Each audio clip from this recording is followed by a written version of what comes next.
Hello mga guys, at ito nga another day, another experience na naman ang ating susubukan dahil nga dito sa Riyadh ay napakainit talaga namang napakainit. Tayo ay hahapol sa tag-init na makapag-swimming at susubukan natin dito sa rooftop na ito. Nakikita nyo naman, pagpasensyahan nyo ng aming rooftop dahil luma. Alam nyo naman dito sa Riyadh, the more na luma, the more na mura ang upa.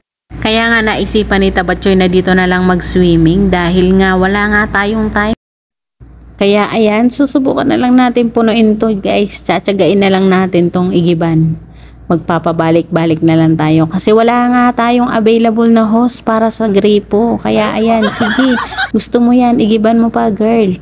Konting tiis pa, kaya pasasaan ba't mapupuno mo din yan. Ayan nga, tuwan-tuwa pa nga ako dyan at kala mo naman hindi talaga ako nahihirapan sa pag-iigib. Pero ang totoo guys, nahihirapan na nga akong buhatin yung sarili ko. Pati ba naman yung tubig, binubuhat ko pa talaga. Pero dahil nga go lang, dahil gusto nating makapagbabad dyan sa tubig na yan. O ayan nga guys, ito na nga at nangangalahati na at malapit nang mapuno. Nagbabalik-balik pa si Tabatchoy. Sige lang, ayan na malapit na at sinisilip ko nga dyan kung may butas dahil sayang naman ang aking paghihirap ng pag-iigib kung may butas lang. At sigurado hindi natin yan mapupuno kapag butas. So ayan na nga si Tabatchoy, hindi pa rin tumitigil. Sige pa, mag-igib ka pa. Kaya ay walang kapaguran, sige lang. Para sa kinabukasan mo yan, charot. Ayan, sige lang, nag-enjoy nga ako dyan sa kakaigim ng pabalik-balik. At ayan, sige pa, another balde pa. Pasasaan ba't matatapos ka rin at mapupuno mo rin yan. At ayan na nga, dahil nga gusto nating ma-feel na tayo ay nasa outing. Ayan o, meron din akong pre-refer na ganyan. Mga chicha-chicha, mga pika-pika na ganyan. O, diba? O, parang totoo talaga. At may lumabas nga akong kapitbahay na chismosa, charot. Yan nga pala yung kapitbahay ko dyan na gusto rin makijoin. Pero nga ang ginagawa niya ay nakikigulo lang sa akin. At ayan o, dampot ng mga aking pika-pika dyan. So ayan nga guys, finally napuno nga natin yan. At hindi naman siya punong-puno, pero nga at least kahit papano ay malalim-lalim na yung tubig. At siguro naman ako yung lulubog na dyan kahit papaano.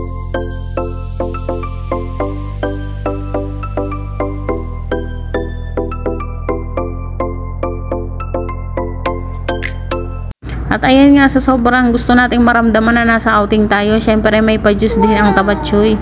At ito nga ay napakasarap naman talaga at napaka-refreshing. Ayan, try na nating lumubog at tingnan natin ay kung hindi aawas ang tubig. Ay salamat naman at hindi naman umawas ang tubig kahit mabigat ang yung Tabatchoy. Ayan, napaka-relax, ay parang feeling doon niya nga ako dyan. Kaya ayan, sinubukan ko lang naman kung medyo okay na yung tubig.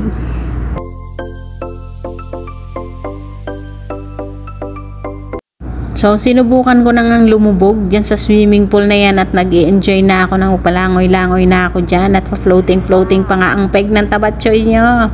Kaya, ayan, o, diba? Napaka-simple lang naman talagang gumawa ng enjoyment sa buhay.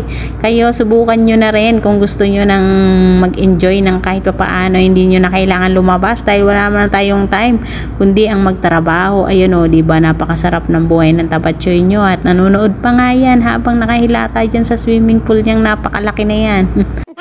At ang isang kumari ko pa nga ay nagpresenta na videohan niya daw ako. Ay aba, napaka-supportive naman talaga naman. Ito nga, dumating na ang isa pang Tabatchoy na nakilubog din sa tubig at kinabahan nga ako dyan sa paglubog niya. Akala ko'y aapaw ang tubig. Mabuti naman nga at lumubog siya at medyo lumalim pa yung tubig. Ay nakakatawa naman talaga naman ng mga Tabatchoy na ito. Talaga yung nag-i-enjoy naman talaga na parang mga bata. Pero in fairness, para mga isip bata lang naman talaga yan. Pero na-miss talaga namin ang pagiging bata. Kaya tingnan mo naman, nakikita nyo naman yan, si Tabatchoy tuwan-tuwa dyan sa tubig na akala mo yung nasa malaking swimming pool siya. Salamat naman at kinaya naman ang bigat niya. Ang buhay OFW nga naman dito sa Saudi ay napaka-busy, pero kung gusto mo talagang mag-enjoy, magagawa mo naman talaga dahil hindi laging problema ang iisipin. Kailangan mo rin mag-enjoy.